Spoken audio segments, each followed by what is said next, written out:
All right, here we go. This is Mack Bolen. I'm here with Rob Sherrill, and obviously we're in the postseason now. So tonight we're going to talk regionals, and then later kind of look at the sectional matchups. So let's get started. Class 1A, and of course the bloodbath that was a couple of regionals and the fallout from it.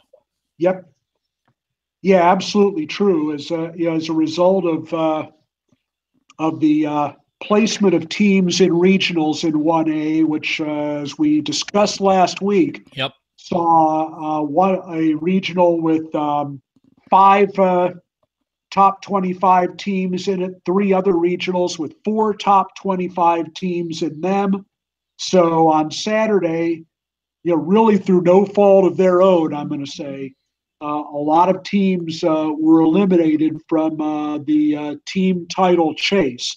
Yeah. And including the team that was number one at the time, Dakota, in the Winnebago Regional, which was won, I would say, surprisingly easily by Lena Winslow Stockton, although obviously they were number one for all but 1 week of the season and earned it all those weeks. So that would only be a mild surprise, if any. But the fact, when looking at the 16 teams that survived as a result of all that clustering of teams in those regionals, 7 of the top 16 are not top 25 teams. That's almost half the field. Yep. We're going to have at least two Elite Eight teams and potentially as many as 4 that are not in the top 25. And that doesn't mean the top 25 are not accurate. I think they are. It's just that there are a lot of teams that couldn't overcome the IHSA's regional assignments. So at Winnebago, besides obviously Lena Winslow and Dakota, what other? There were a couple other highly ranked teams in that. That was the regional where there were five top 25 teams. Along with them, with those 2, we also had Byron, Stillman Valley, and Oregon, all top 25 teams, and they took the next 3 spots in the standings. Not surprisingly. So now there was only one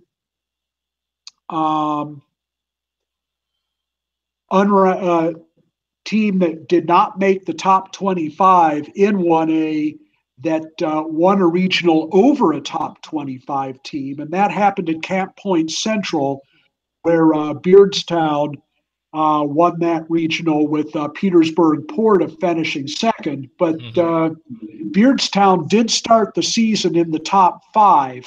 They haven't had a great regular season, but it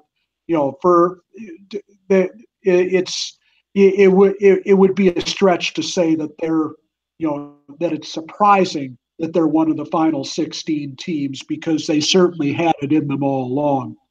But looking at the sectional matchups from top to bottom, from a team standpoint, with the regional champions now on the board, Coal City being one of them. Right. Now this will be in bracket order. At the top, it will be Leo against IC Catholic. I added IC Catholic to honorable mention this week. So they're at the top. In the top quarterfinal, they'll be wrestling the winner between Vandalia and Murfreesboro. So there's so Vandalia number 8 winning at Fairfield, and Murfreesboro, an honorable mention, winning at Carterville. And they wrestled just a couple of weeks ago in a duel, and Vandalia won, I believe, by 60. So I don't think it's going to be much closer this time. So that quarterfinal matchup will be the Leo IC Catholic winner against the Murfreesboro-Vandalia winner. That'll be a quarterfinal. Moving on down, Belleville-Altoff, which edged Litchfield in their own regional, ranked number 9. They'll be going against Monticello, ranked number 16, which won at Shelbyville. So number 9 against number 16 there. So that's one of only 3 sectional match of the 8 sectional matches in 1A in which both teams are top 25 teams.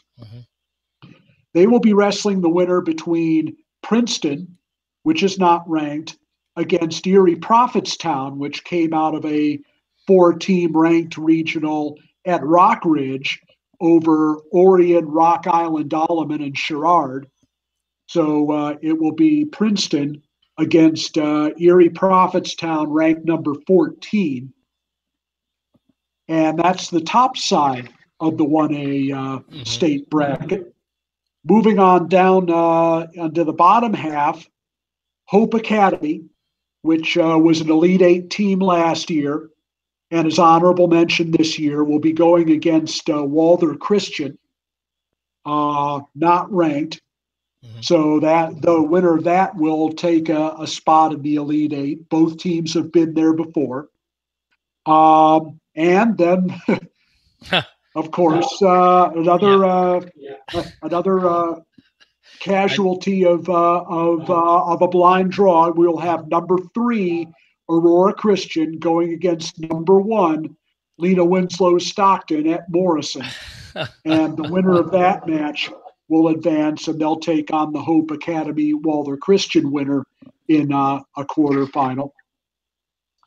And 2 more top 5 teams will be meeting right below them.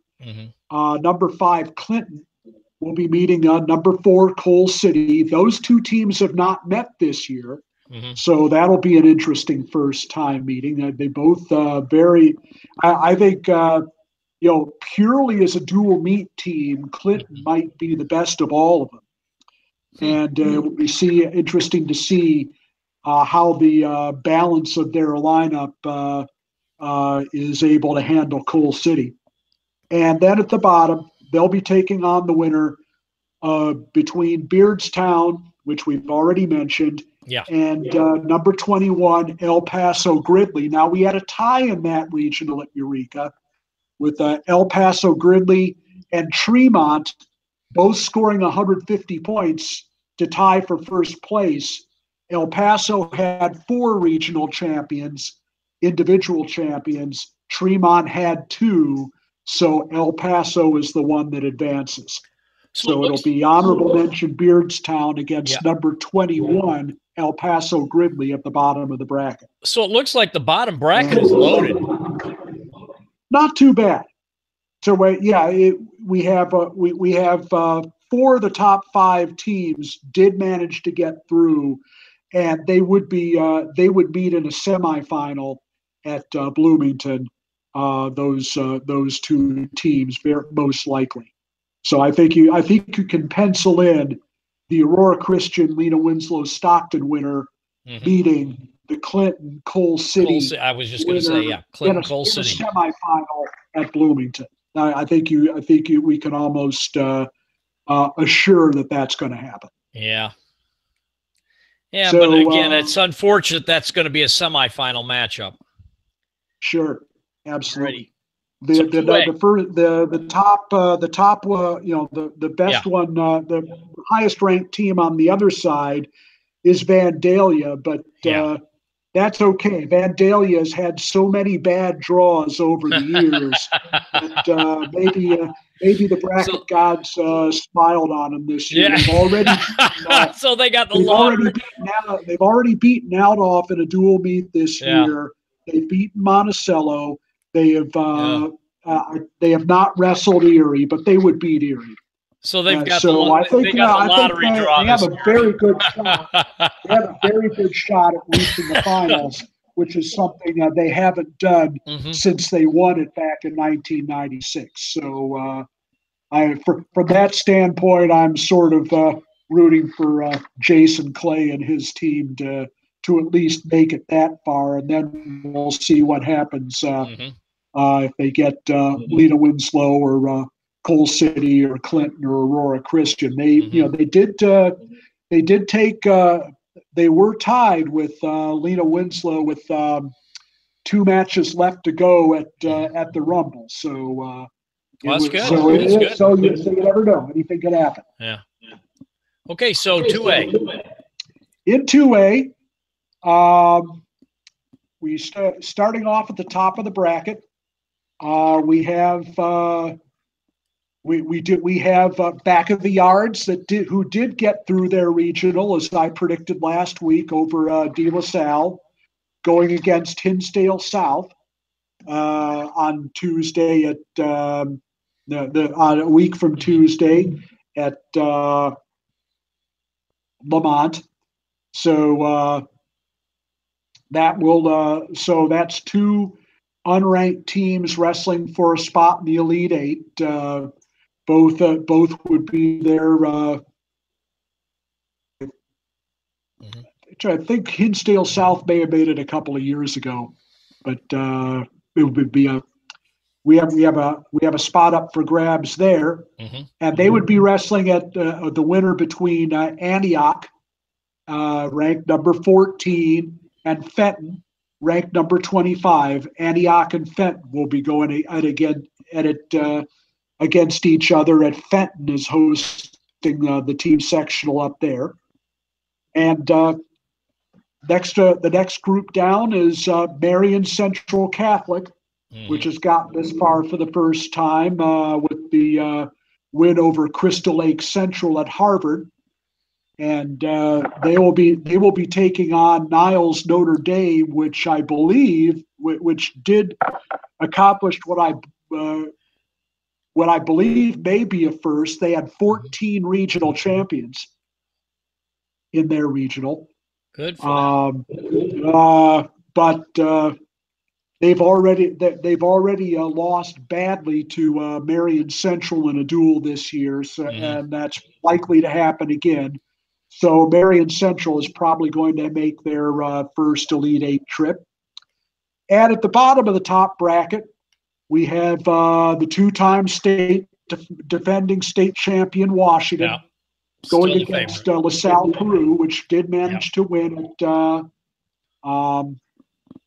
at Rock Falls. And LaSalle, Peru is the only undefeated team of the 48 that advanced. So it will be number 1 against number 4 there, Washington against LaSalle, Peru. LaSalle, Peru is hosting that sectional. Bottom half of the bracket, 10 against 11. St. Rita, the winner at Brooks, going against Oak Forest, which won its own regional. I think that'll be a very competitive match. Yeah. Going on that taking place at Lamont. Right below them, Ottawa, winner of the regional for the second year in a row, their honorable mention, going against Rochelle, which upset Sycamore at Belvedere. And so honorable mention against Rochelle, which is number 23. And at the bottom of the bracket, Chatham Glenwood, ranked number 9, going against Mattoon, which is hosting the sectional, ranked number 20. And at the very bottom, Mahomet Seymour, ranked number 8, going against Cahokia, 4th in the state last year, which is ranked number 15. Mahomet Seymour had a very lopsided win, 56-15 over Cahokia the second week of December. I expect it to be much closer this time. This is a much different Cahokia team this time than we saw in the first week of December. I think that duel is going to go down to the last match. So that's it. That's how it looks in 2A. Okay, so just kind of gloss over real quick. Obviously, Washington is the favorite, so to speak. How many of your top-ranked teams are still in it, going towards the 2A Elite Eight? We have 13 of the 16 teams are in the top 25. The only the only unranked team that prevailed over a ranked team in this sectional was it was Marion Central, which was ranked number 8 going in. They've moved up 2 spots to number 6 since the regional. Crystal Lake Central was ranked number 2, so that is the only regional where a lower ranked team prevailed over a higher ranked team. Actually, I take that back. Rochelle was an honorable mention team. They were the only unranked team to win a regional that contained a ranked team. Sycamore was ranked number 15. So we have one such team in each of the 3 classifications. So we could say the regional spread in Class 2A was a little bit better. It's a little bit better. We have 2 unranked at the top. Number 14 against number 25 below them. Number 6 against number 21 below them. The marquee matchup, Washington against LaSalle Peru, 1 against 4. And then at the bottom, 10 against 11, honorable mention against 23, 9 against 20, 8 against 15. So we had a much better survival rate there, and we actually have the best survival rate in 3A based on the fact that the teams were much better spread out in 3A. Right. And going to 3A. Going to 3A, at the top, we have Manuka, ranked number 5, which won the Rock Island Regional. They'll be going against Lockport, number 7, which won at Joliet Central. They did not wrestle each other in a duel this year, despite their close geographical proximity. So they'll be meeting for the first time. Winner will be taking on number 2, Oak Park River Forest, which meets the only unranked team not in the top 25 in the final 16, and that's Maine South. They were honorable mention before the regional. They're an honorable mention now. So at Oak Park River Forest, it will be Oak Park River Forest against Maine South in that matchup. Moving on down to the third hole in the Elite 8, Huntley, ranked number 9, which, as you alluded to, prevailed over DeKalb at the DeKalb Regional. That was a competitive regional. Very competitive regional. Very competitive. They'll be going against Prospect, which won at Glenbrook South over Stevenson. Prospect who's been a red hot team these last 2 or 3 weeks. They won the Mid-Suburban League. Now they win the regional. They have 5 top 25 dual meet wins, and they've gone all the way up. They were the biggest mover in the rankings this week, all the way up to number 15 now. They'll be going against Huntley at Huntley. And that's another competitive regional with Prospect versus Stevenson. Right, absolutely. Now, the deepest regional was at Glenbard East and the Glenbard North, which won that, and they are at number 8 over Wheaton North, St. Charles East, and Glenbard East. They are in the 4 hole, going against number 18 Conant, which won at Schaumburg. And so our top bracket is number 5 Manuka against number 7 Lockport, number 2 Oak Park River Forest against Maine South, number 9 Huntley against number 15 Prospect, and number 8 Glenbard North against number 18 Conant. Bottom half of the bracket, we're going to have these two teams will meet in the dual sectional for the third year in a row. Sandburg, which won at Marist, ranked number 14, and going against Marmion Academy, number 13, which won at Naperville Central. Yeah. And or say which won at Batavia. Batavia, yeah. And also meeting for the second year in a row, number 3 Mount Carmel, going against number 1 Montini. That match taking place at Downers Grove South. So, well, they met earlier this year. Top 3 team is going to get eliminated there. Yep. And based on the first result, I think we can probably guess which top 3 team that's probably going to be. Yep. Sorry, Mount Carmel. Yeah. And then the mild surprise of the 3A regional Saturday, Providence, which gets into the top 25 at number 20, which prevailed over Lincoln Way East and Lincoln Way West. Going against Edwardsville, which has moved up to number 21 this week. So 20 against 21 there. And that'll be a very competitive match. And the story, of course, we got to say, Coach Healy's final season, they win the regional to kind of extend it. So we'll see what happens. And our last Tuesday night matchup, this will also be at Huntley. Number 6 Barrington, the winner at Dundee Crown, going against number 19 Libertyville. This will be their first meeting of the year. That'll be a good one. Yeah, that'll be a good one. That'll be a good one.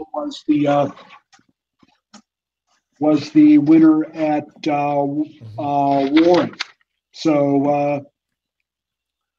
So the bottom half of that bracket, Sandburg against Marmion Academy, 14 against 13. Mount Carmel against Montini, 3 against 1. Providence against Edwardsville, 20 against 21.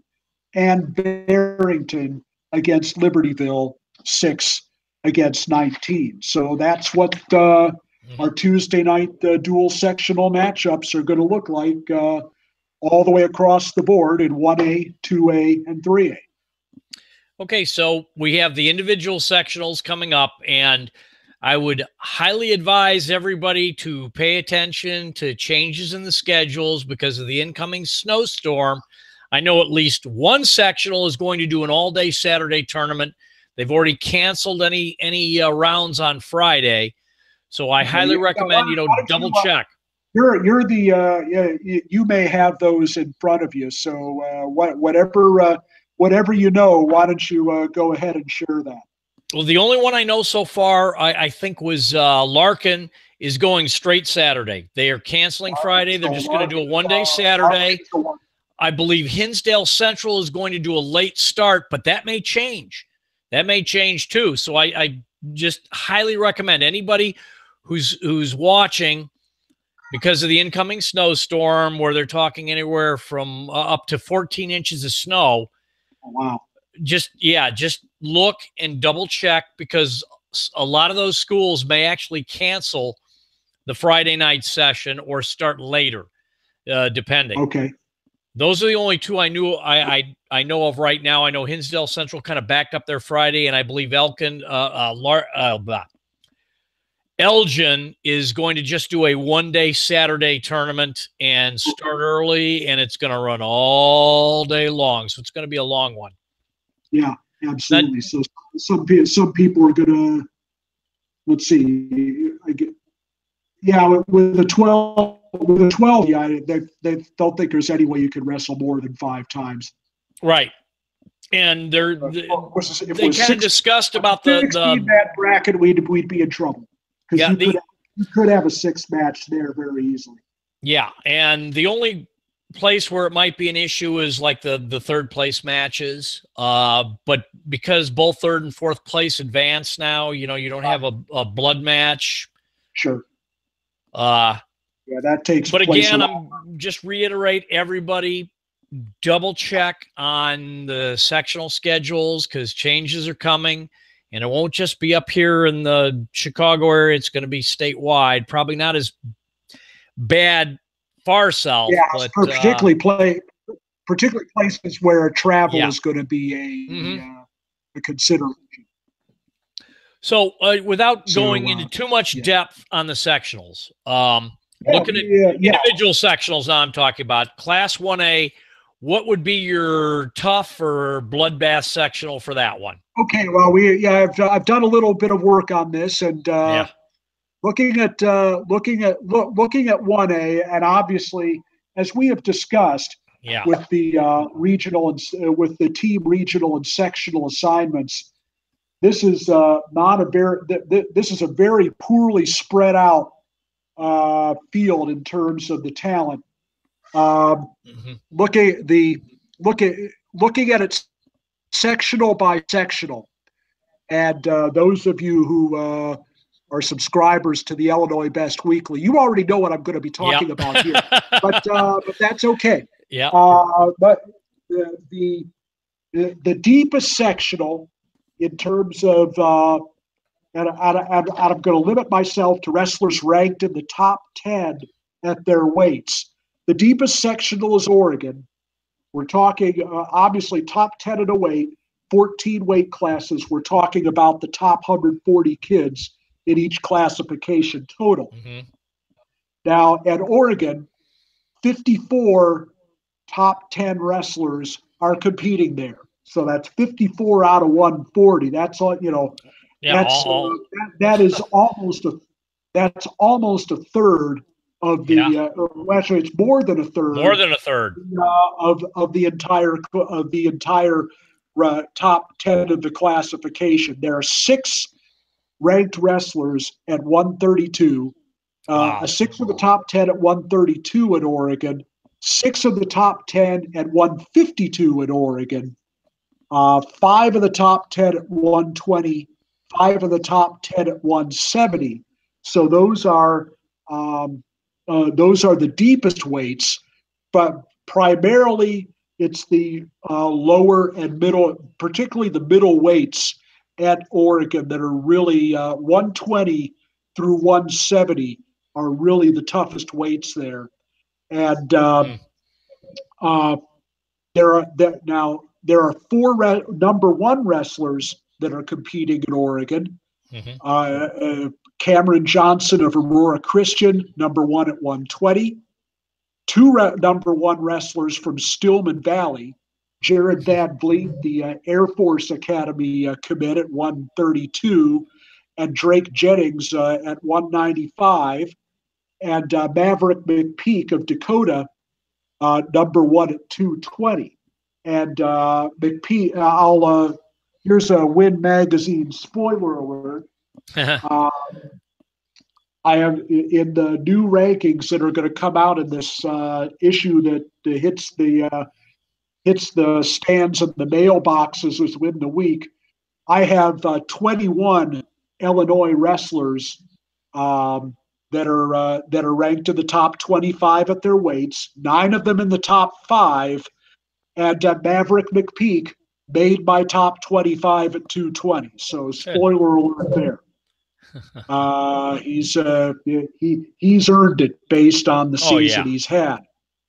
So now looking at here now, you want to look at some matchups. Here's some Friday night matchups you want to look at Oregon. 120, Ethan Doty of West Carroll against Camden Whitenack, Mercer County.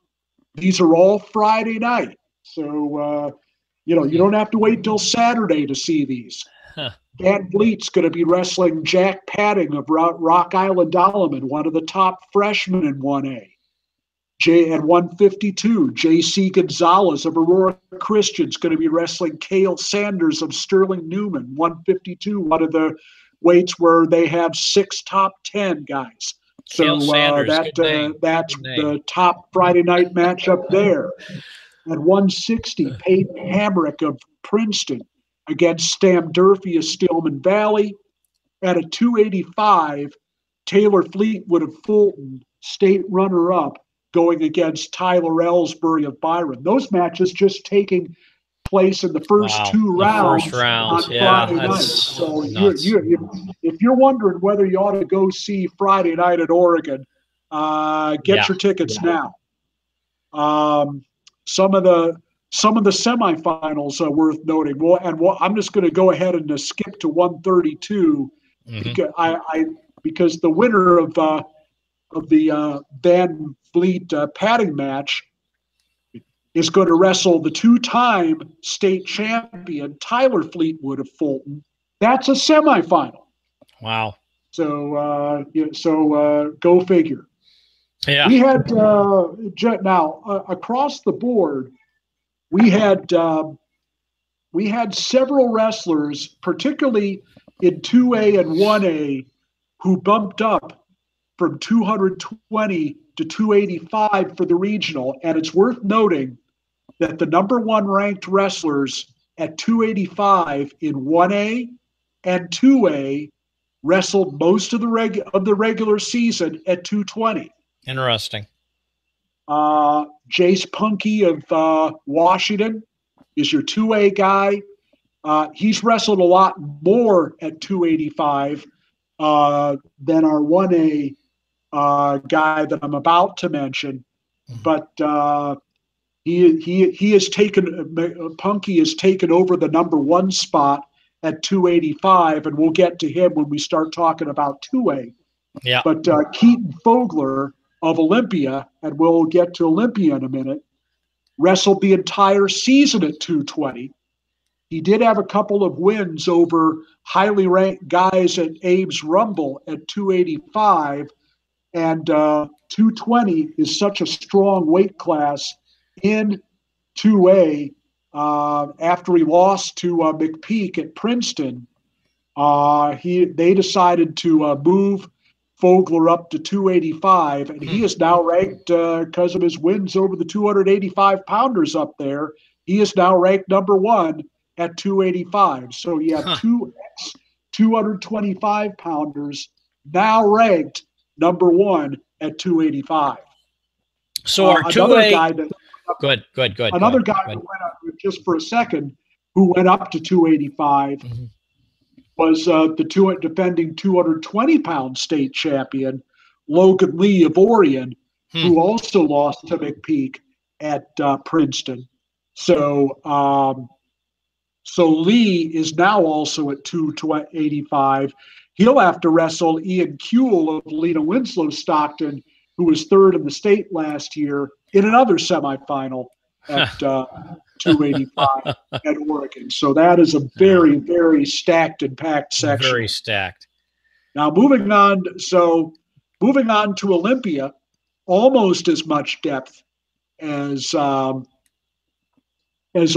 with 48 of the top 140 wrestling there. Primarily the strength there, primarily in the upper weights.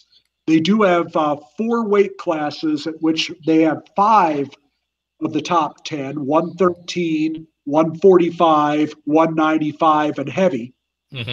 They have 5 number one wrestlers, which is the most of any 1A sectional. At 106, Monty Gregory of El Paso Gridley. At 113, Paul Keene of Piatone. At 145, Zach Haley of Quincy Notre Dame, who scored probably the biggest upset in a regional in 1A this weekend, 11-9 overtime win over Trey Hild of Petersburg Porta. And those two guys set to meet again in a sectional final, probably set to meet again in a state final. So round one on Saturday went to Haley in overtime, and it's the first state series match prior to the state final that Hild has ever lost in his career. So he's got some motivation for this weekend. Drew Hazelton of Prairie Central at 170, and Keaton Fogler of Olympia, who we mentioned already, at 285 are the other number ones in Olympia. The top couple of semifinals here. And Alex Brittle of Coal City is going to wrestle Gabe Spencer of Hayworth. They met in the state semifinals last year with Spencer winning. They meet in a sectional semifinal this time. And one of the big Friday night matchups is Keene wrestling Austin Weaver of Olympia, who was third in the state last year and hurt his back early in the season and missed almost all of the entire regular season. He's back now. We'll find out how close to 100% he is.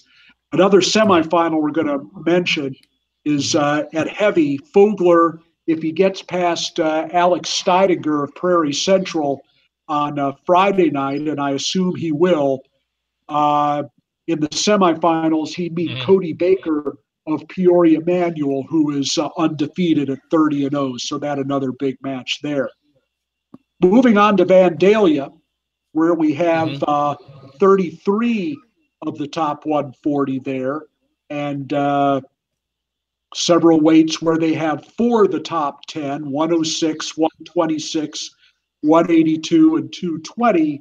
Of course, the big story there is the 3 hammers from Belleville Altoff. Yeah. 3 of the four number 1 wrestlers at this sectional. Chase Biddle at 126, Danny Browneagle at 160, Zach Browneagle at 132, and Ari Hart, the other number 1 from Anna Jonesboro. He was state runner-up last year, looking to become his school's first state champion. And finally, at Hope Academy, only 5 of the top 140 are ranked here. They do have a number 1. That's Joey Bianchini of IC Catholic, who was a state champion last year at 113. He is, of course, at 138 this year. He'll have to take on in the semifinals Sean Sparacino of CMA Bronzeville, who's a 3-time state qualifier. But when you look at 3 sectionals with one with 54 of the top 140, one with 48 of the top 140, one with 33 of the top 140, and Hope Academy left with just 5, you can see how unbalanced the classification is. Moving on to 2A, we'll start with Sycamore, and where we'll again mention that Jace Punky is one of 6 number 1 ranked wrestlers in this sectional. Sycamore has 50 of the top 140 in 2A, including 6 of the top 10 at 106. Wow! That's the most top 10s of any sectional in 2A, and of course there are 50 top 10s are the most of any 2A. The other number 1s in this sectional, Landon Pfeiffer of Marengo at 106, the defending state champion. Back at the same weight, Austin Macias of Burlington Central at 126. State champion from 2 years ago, Tyler Delaware of Washington at 132. Blaze Punky of Washington at 145. Dalton Jensen of Washington at 152. And, of course, Chase Punky at 285. And so that's those are some of the highlights at Sycamore. Next at Grays Lake Central, they have 38 of the top 140. Their deepest weight is 113 with 5 of the top 10. They have 4 number 1 wrestlers at 4 consecutive weights. At 160, Alex Kramer of Grays Lake Central. At 170, Nick Fetzner of Prairie Ridge, back at the same weight at which he was 3rd in the state last year. At 182, Jaden Glausner of Richmond Burton, who, of course, was a 3A place winner last year. And at 195, Jake Kaminsky of Fenwick, a place winner last year as well. And so that's your lineup at 2A. At Lincoln, has the far south sectional has 32 of the top 140. Four of the top 10 at 152, 220, and 285. The upper weight's very strong at Lincoln. They have two number one wrestlers, both defending state champions. Justin Cardani of Champaign Centennial at 113. He's going to be staying home and attending the University of Illinois next year. So they'll have another candidate at 125, and Luke Luffman of Urbana. We know about Luffman. Right. So he won't have to. So Punky won't have to go against him anymore. Yeah. He has moved up to heavyweight, where he is course number one at his weight class. And finally, at Hinsdale South, 20 of the top 140, two number one wrestlers, Hassan Johnson of Brother Rice at 120, state runner-up at the same weight last year, and the two-time state champion from Chicago, Washington, Wee Rochelle, who is at 138. Yeah. And there are four at 120 at the top 10 at 120 and at 145. Of course, 120 is the showcase weight class here. Kyle Schickel of Lamont will be wrestling Tommy Russell of St. Rita in a semifinal. This is the Hinsdale South has 1, 2, and 3 at this weight. Wow! And the winner would probably be taking on Johnson in the finals. Yeah. So that's your look at 2A. And 3A. We're pretty sure Hinsdale Central is going to be the brutal one again. Yeah, at the top. But the sectional with the most wrestlers in the top 140 is actually Alton with 41. Mm-hmm. They have they're very strong in the lower weights and at the top. They have five. They have the top 5 wrestlers 1 through 5 at 220. They also have 4 ranked wrestlers each at 113, 126, and 145. They only have one number one wrestler at Alton, and that's Matt Hennessy of Plainfield North at 220. And we've already talked about how strong 220 is in that section. Oh, yeah. Friday night, couple of good Friday night matchups at 106. Dylan Amico of Plainfield North will be wrestling Anthony Talamani of Marian Catholic. That's a Friday night match. And the first of our marquee 220-pound matchups on Friday night, Jimmy Olds of Lincoln Way West will be taking on Brady Fisher of Yorkville. And the winner would get Hennessy in a semifinal on Saturday. The semifinals are really going to be great. At Alton. Jake Lindsay of Providence against Enzo Silva of Plainfield South on one side. Matt Ramos of Lockport against Noah Certain of Edwardsville on the other side. Wow. These guys, who all know each other well from the off season. So, and all highly ranked. Yep. And another great semifinal is going to take place at 145. Couple of top 5 guys there. Gannon Hughes of Oswego against Baylor Fernandez of Lockport. That too will be a semifinal. Now moving on to Hinsdale Central. They have 39 of the top 140. And the lower weights just brutal here. A lot of number ones. Four in the top 10 at 106, 113, 126, and 132. Not as much depth in the upper weights at Hinsdale Central, but they do have 9, count them, 9 number one wrestlers competing at Hinsdale Central. 6 of them are for Montini. Yeah. Dylan Ragusin at 113, Joey Melendez, the 2-time state champion at 120, Rio Woods, the 2-time state champion at 132, Jake Stiles, the no-time anything, but still number 1 at 145, state champion Will Lewan at 152, and Matt Ortiz at 160. Those 6 of the 9 number 1s competing in Hinsdale Central.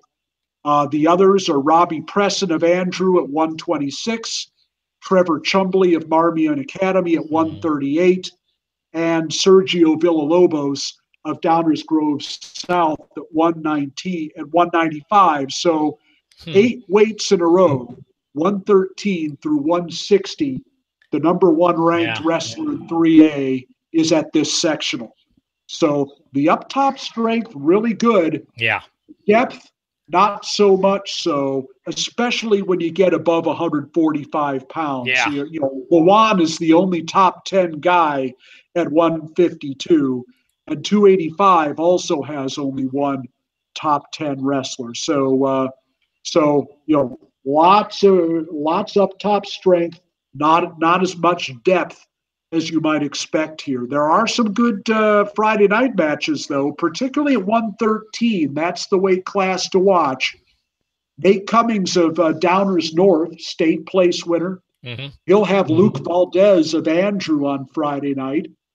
And 2 great freshmen going against each other. Mike Caliendo of Batavia going against Noah Miss of Mount Carmel on Friday night. Oh, that's a good so one. Those will be 2 great 113-pound matches that'll be wrestled before we get to the Saturday session, assuming that Hinsdale Central does elect to run a Friday night. And another good Friday night matchup, Brad Gross of Marmion will be wrestling Luke Skokna of Hinsdale Central on Friday night also. And it's worth mentioning also that Nate Jimenez of Marmion was back in the lineup on Saturday at 170. He did win it, and we'll see. We'll see how much he's got in the tank in what could be a compressed schedule this weekend.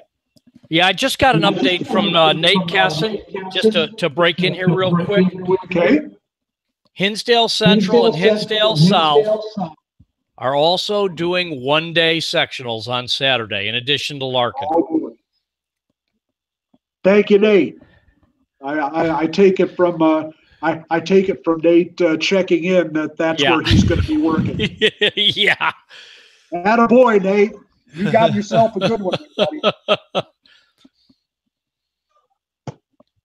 I see they want to. I see they want to have the major league officials there as well. Yeah. Since we have major league wrestlers going at it.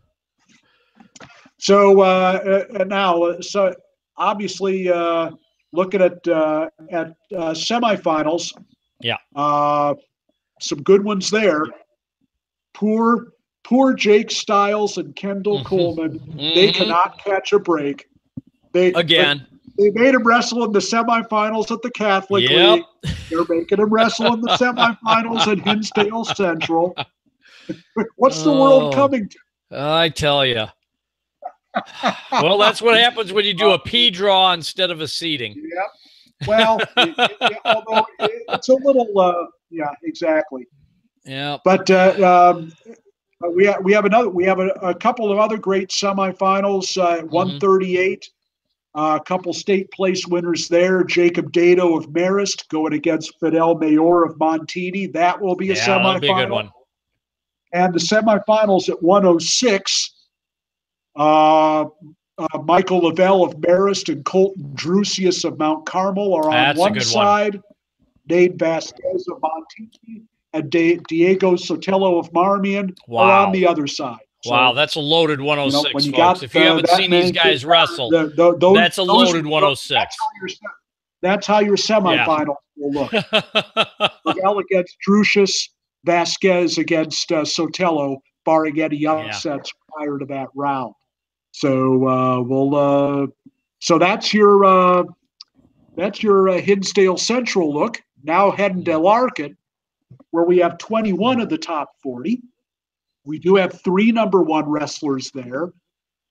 Jake Rundle of Oak Park River Forest at 106, Abe Assad of Glenbard North at 170, and Jack Jessen of Willowbrook at 182.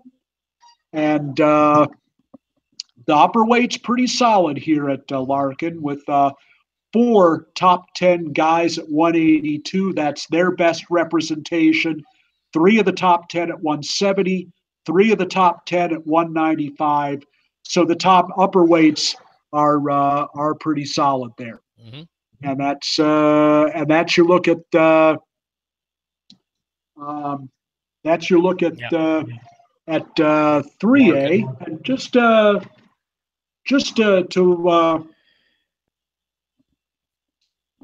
to tell you who's going into this weekend, ranked in the top 5 by Win Magazine in its next issue.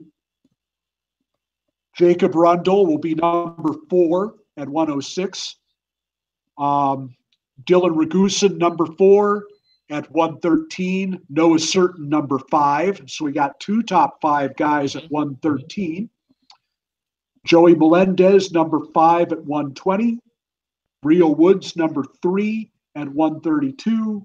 Rob, just a second. Just so people who maybe weren't following, you're talking national rankings. I'm talking in my next Win Magazine top 25s. 9 of them from Illinois, and just giving you a heads up about who they are, and you can read the issue for the other 12 guys that are going to be in the rankings. But Kendall Coleman, number 5 at 145. Willowan, number 5 at 152. Jack Jessen, number 1, our lone number 1 ranked wrestler at 182. Mm-hmm. And Anthony Cassiope of Hononegah, number 2, where he's been for a while at 285. Yeah. I'm probably guessing the number 1 at 285 is Gable Stevenson. Yes, and he now it's where I don't know if you knew this, but he Apple Valley and Simley last Saturday wrestled a dual meet, and Stevenson wrestled Kirkfleet. Kirkfleet bumped up to wrestle him, and it was a 3-2 match. Wow. Well, Kirkfleet's yep, awfully good. You wound up being a 3-2 match. So the first time Stevenson's been taken to the limit in quite some time. Yeah, and well, let's face it. I mean, I saw Kirkfleet wrestle at the Clash, and he's very tough. So that's your that's your national match of importance for the week. So, very nice. It was quite a I believe that match is going to be prominently photoed in the next issue as well, as my understanding. I hope it's YouTubed. I'll bet it was a good one. It could very well be there too as well. So 3-2 match. It was worth the price of admission. Absolutely. So that's. So we're going to have the sectionals, the individual sectionals this weekend. And next week, we'll recap. It's going to be kind of a tight bump because, the state tournament is a 3-day event now. And I don't know, Rob, are you going to be working on the Thursday in Champaign? It's what? The state tournament, when the state tournament comes up. Oh, yes, of course. Okay. So maybe you can do it from there still. Oh, sure, absolutely. I think it would be awesome at some point to have a on-site podcast. Absolutely. I think that would be I think that would be a necessity for the folks back home. All that crowd noise in the background. Oh yeah, no, that's I think that's a good thing.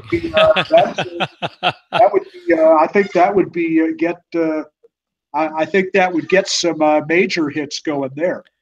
Yeah, and so the way this thing plays out, we've got the sectionals this weekend, then we'll do our podcast on Thursday, then we have the state finals. Hopefully we'll be broadcasting for CSN on the 3A finals again. And yeah, I think but Play on Sports still has to give us the official word on. I messaged them. I hadn't heard anything from them, so I emailed them. Rob, I know that Kelly has been corresponding with Andre, and they are they are still putting together what they're going to do when they're going. One thing I do know is they're going to be working with TrackCast. Interesting. Track casting. So it's so that will affect how much involvement we have. But it's still up in the air. If talent is needed, I'm told we'll still be the talent. It's just a question of how much when. Right. And I mean, I TrackCast is great. I mean, they do a good job with the Clash, and I enjoyed doing the webcasting for them there. Right. So Thursday being the team sectionals will be kind of interesting. We'll podcast that. We won't have the results, obviously. And then, of course, that Saturday will be the dual team state series. And then once all that's done, we'll do one more podcast on the following Thursday to do a season recap. Wait a minute. Did you say Thursday? Yep. For the team sectionals. They're on Thursday now? Excuse me, Tuesday. Yeah. What I'm saying is we'll do our podcast Thursday covering the team sectionals. Right, we will. Yes, we will. Yeah. Yes, we'll definitely have team That's what I meant. Yeah. We'll do the Thursday podcast covering the team sectionals, our preview for obviously dual team state. Absolutely. And there'll be some really rough first-round matchups as usual. I mean, the way it's looking, one of the marquee matchups in the Elite Eight downstate is going to be Oak Park River Forest and Lockport. Sure. Because the two teams are probably going to look different than they were the first time they met earlier in the season. So, absolutely. That'll be a really interesting one. Lockport has Pirandozzi back now. Yep. And of course, they did some things. They've done some things with their lineup, and I have to admit I was surprised by how easily they won the Southwest Suburban. Now, based on that, I'm not surprised at how easily they won the regional. Oh yeah. But based off of that, but they just. Even when they're pretty uncanny. Even when they look like they don't have it on paper, they always find a way to get it done. Yeah, my hat's off to Josh and all the boys. Josh done a great job there. Absolutely. I just as far as team sectionals are going, another matchup of Sandburg and Marmion Academy, and again, Marmion Academy now their lineup is a lot different than what it was earlier in the season. They've got a couple of guys. Jimenez is back. Gross was back. Gross looked great at the Catholic League Championships. So it'll be interesting to see in that. Yeah, and of course they have some flexibility there in terms of maybe bumping some people in the middle. Absolutely. I mean, they could. They've used Callaway at 40. I mean, they've used McKenna at 45 in a couple of duels. They could throw him in there. They could. We'll have to see. What Jimenez's health is like, but they have some flexibility. Starting with Gross in that part of the lineup. Yep. So it'll be interesting to see. They have a win over Sandburg already, so Sandburg's going to have to make an adjustment. All right, so that's going to cover it for tonight. We'll see you guys again on Thursday, and hopefully, if things work out, we can do the podcast. You'll be in Champaign, and your portion from there should be a good one. And again, everybody, appreciate your comments. Any criticisms, anything you want to say, by all means, go ahead. And hope you enjoyed it. And we will see you next Thursday. This is Mack Bolen and Rob Sherrill. Have a good evening.